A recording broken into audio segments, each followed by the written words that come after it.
Chers amis, je suis heureux de vous retrouver pour aborder le chapitre 2 du livre de Daniel. Et ce chapitre est important puisqu'il y est décrit ce qui est passé dans le langage courant comme étant le colosse au pied d'argile. C'est la première vision qui nous est rapportée dans le livre de Daniel et toutes celles qui vont suivre vont nous parler du même sujet mais avec des optiques différentes. Alors, il me faut d'abord resituer le règne de Nebuchadnezzar dans son contexte.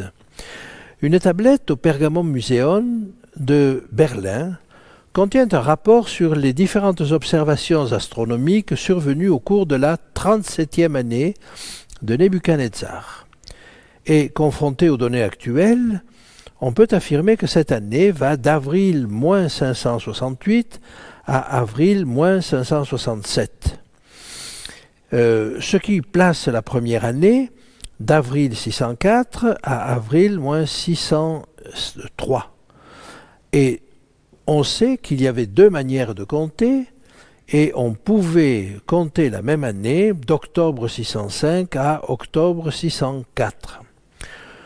Bon. Donc, nous savons que la seconde année de Nebuchadnezzar, c'était en gros l'année moins 603. La seconde année du règne de Nebuchadnezzar eut des songes, et il avait l'esprit agité et ne pouvait dormir. Daniel et ses compagnons, à cette date-là, sont déjà depuis 2 ans au moins à Babylone, et ils sont donc comptés parmi les étudiants et parmi les sages. Et le règne de Nebuchadnezzar est donc compté avec une année d'accession, puisque au moment où il a pris Babylone, il n'était pas encore roi et que cette année-là, son père étant décédé, était la dernière année de Nabopolassar et donc là, l'année d'accession pour Nebuchadnezzar. Le roi fit appeler les magiciens, les astrologues, les enchanteurs, les chaldéens, pour qu'ils lui disent ses songes. Ils vinrent et se présentèrent devant le roi. Alors vous voyez qu'il y a ici 4 sortes de personnes qui sont convoquées devant le roi. Il y a d'abord les magiciens, et le mot semble évoquer également les scribes. Les astrologues qu'on pourrait assimiler à nos astronomes, mais qui a évidemment développé aussi un art divinatoire. Les enchanteurs qui étaient alors vraiment des devins, des jeteurs de sorts, et puis les chaldéens, qui étaient les princes, les chefs de tribus, qui étaient les dignitaires originaires de la Chaldée, et qui donc étaient les rouages du pouvoir. Le roi leur dit « J'ai eu un songe. Mon esprit est agité, et je voudrais connaître ce songe. » Le mot qui est traduit par « agité » signifie « pousser ». C'est-à-dire que Nebuchadnezzar se sent poussé à connaître ce songe, et il est vraiment très chagriné de ne pas se souvenir de ce songe. Les Chaldéens répondirent au roi en langue araméenne. En langue araméenne, cela mérite une explication, parce que tout l'entretien s'est passé en langue araméenne. Pourquoi donc le signaler à ce moment-là? Eh bien, c'est que dans le texte de Daniel que nous avons, il y a, au verset 4 du chapitre 2, un changement de langue. Nous avons vu, ou nous verrons, que ce changement de langue correspond certainement à une longue histoire des documents qui, ayant été abîmés, ont vu une partie du texte, la première partie, le chapitre 1, et le chapitre 2 jusqu'au verset 4, ainsi que les 6 derniers chapitres, du chapitre 8 à 12, les 5 derniers chapitres plutôt, sont en hébreu. Donc, le texte ajoute ce supplément qui est certainement postérieur à l'écrit initial, qui indique que là, il y a un changement de langue dans le texte original. Ô roi, vis éternellement, dis le songe à tes serviteurs et nous en donnerons l'explication. Voici un schéma des langues qui sont utilisées dans le livre de Daniel.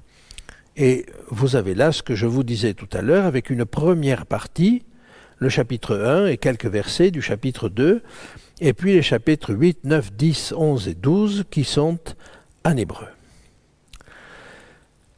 L'entretien se passe-t-il uniquement avec les Chaldéens?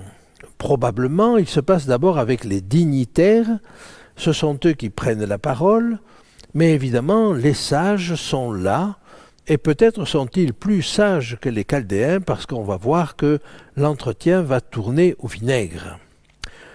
Le roi reprit la parole et dit aux Chaldéens, « La chose m'a échappé. Si vous ne me faites connaître le songe et son explication, vous serez mis en pièces et vos maisons seront réduites en un tas d'immondices. » Le roi répond aux Chaldéens, il est obligé de surenchérir, il se sent obligé de surenchérir. Les Chaldéens manquent-ils de psychologie? N'ont-ils pas réalisé que Nebuchadnezzar est humilié de reconnaître devant tout le monde qu'il a oublié ce songe, qu'il n'en a pas le souvenir et qu'il n'en a pas l'interprétation? Ils auraient dû se taire. Et il est des moments où le silence est d'or. Et Nebuchadnezzar reprend. Si vous me dites le songe et son explication, vous recevrez de moi des dons et des présents et de grands honneurs. C'est pourquoi dites-moi le songe et son explication. Nebuchadnezzar est obligé de surenchérir à chaque réponse. Et il se sent obligé de garder la main, d'être celui qui, finalement, a la dernière proposition. Et à aucun moment il ne veut paraître déchoir. Mais il aurait fallu comprendre qu'il était bon de se taire. Et ils répondirent, les Chaldéens, pour la seconde fois. Et quand dans la discussion on est obligé de reprendre pour la deuxième fois la même chose, il faut se dire qu'il y a là une difficulté et un problème, et qu'on aurait mieux fait de reprendre les choses autrement. Et donc il répète que le roi dise le songe à ses serviteurs, et nous en donnerons l'explication.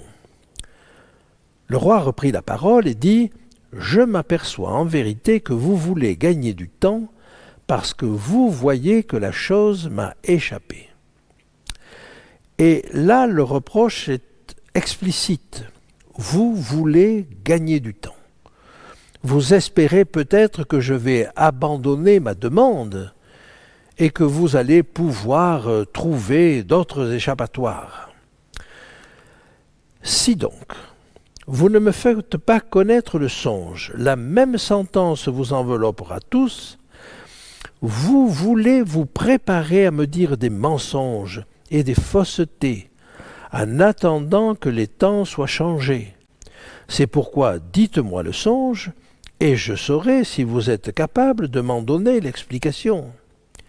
Et nous voyons là que Nebuchadnezzar, derrière son apparente religion et son intérêt pour les sages, ne croit pas à la capacité des devins et à la validité de leur art divinatoire. Nebuchadnezzar remet en cause son système de croyance. Et il va dire quelque chose qui là est très important, en attendant que les temps soient changés. Nous verrons dans la réflexion de Daniel un petit peu plus tard que ces temps changés sont une allusion directe au fait que le roi change, parce que c'est le roi qui donne le temps. Nous avons actuellement un système universel et nous savons que nous sommes actuellement dans l'année 2017. Mais à l'époque, c'était la 1e année, en l'occurrence là la 2e année du roi Nebuchadnezzar. C'est donc le roi qui donnait son nom à l'année. Et attendre que les temps soient changés signifiait attendre que le roi soit changé. Nous en verrons la confirmation. C'est pourquoi dites-moi le songe et je saurai si vous êtes capable de m'en donner l'explication. Bien sûr, les Chaldéens peuvent attendre que les temps soient changés. mais ils peuvent peut-être provoquer le temps et provoquer le changement.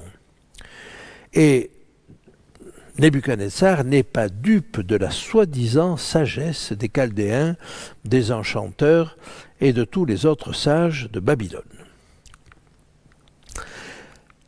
Les Chaldéens répondirent au roi, « Il n'est personne sur la terre qui puisse dire ce que demande le roi. Aussi, jamais roi, quelque grand et puissant qu'il ait été, n'a exigé une pareille chose d'aucun magicien, astrologue ou chaldéen. » Et là, il y a la tentative de la part des Chaldéens de se justifier.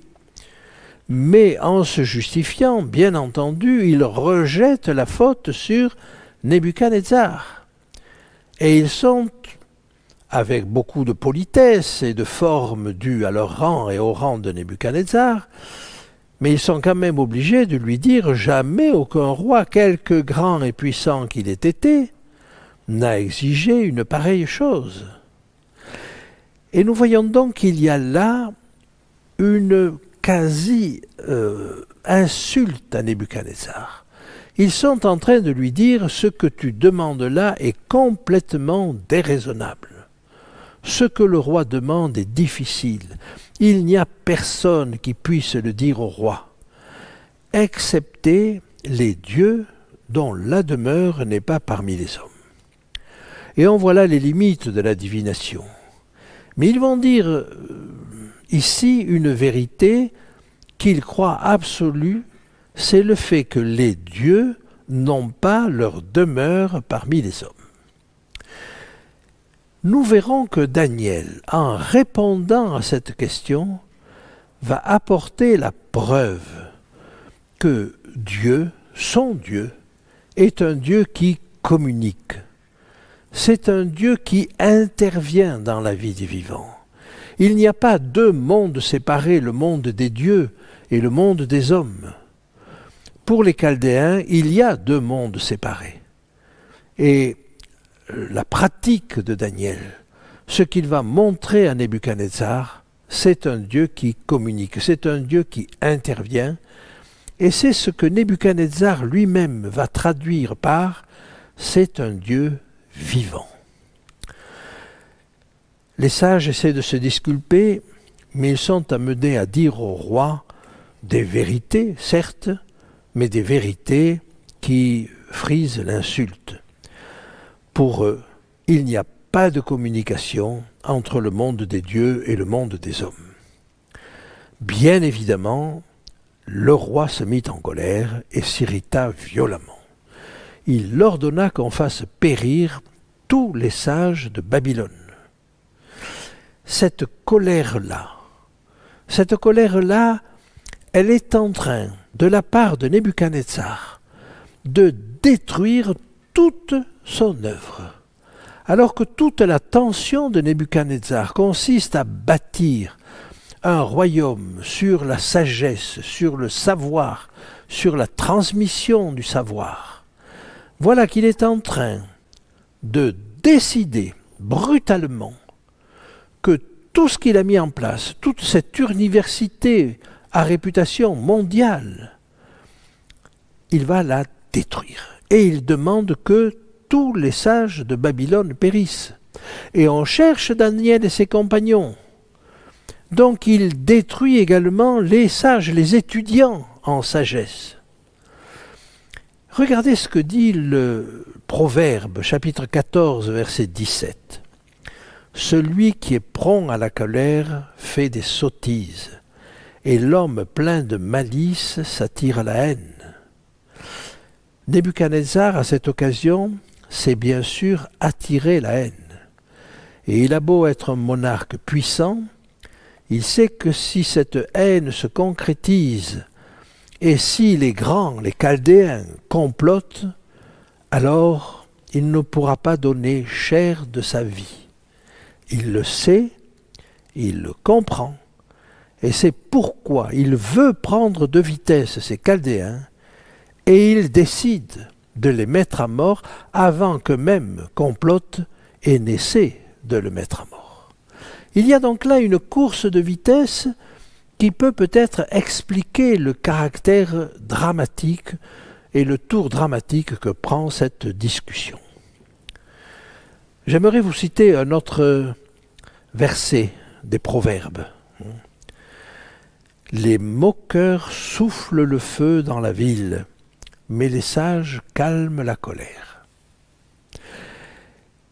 Et j'aimerais maintenant, à travers ces choses-là, vous dire que ces hommes-là, ces Chaldéens, ont fait tout ce qu'il fallait pour irriter Nebuchadnezzar. Mais il est vrai aussi que Nebuchadnezzar a manqué de sagesse et qu'il a provoqué la colère des Chaldéens. Et nous allons voir intervenir maintenant Daniel. Et Daniel, au contraire, va être de ces sages, vraiment sages, de ceux qui calment la colère. Et il va savoir ce qui convient à ce moment-là. Et ce qui convient, c'est justement une question de temps. Il y a eu une course entre les Chaldéens et Nebuchadnezzar. Chacun voulant pour les uns se justifier et pour les autres justifier son exigence. La première chose que Daniel va demander, c'est du temps. Et en demandant du temps, il va faire tomber la tension. Les moqueurs soufflent le feu dans la ville, mais les sages calment la colère. C'est une leçon que nous pouvons tirer de ces quelques versets. Mais nous allons voir que Daniel, malgré son jeune âge, il a peut-être 20 ans, malgré son jeune âge, montre là plusieurs traits de sagesse. Et je vous invite maintenant à regarder la suite de cette émission et voir la suite du texte. Mais chaque texte nous apporte en lui-même un trait de sagesse qui est encore valable aujourd'hui. Je vous remercie de votre attention.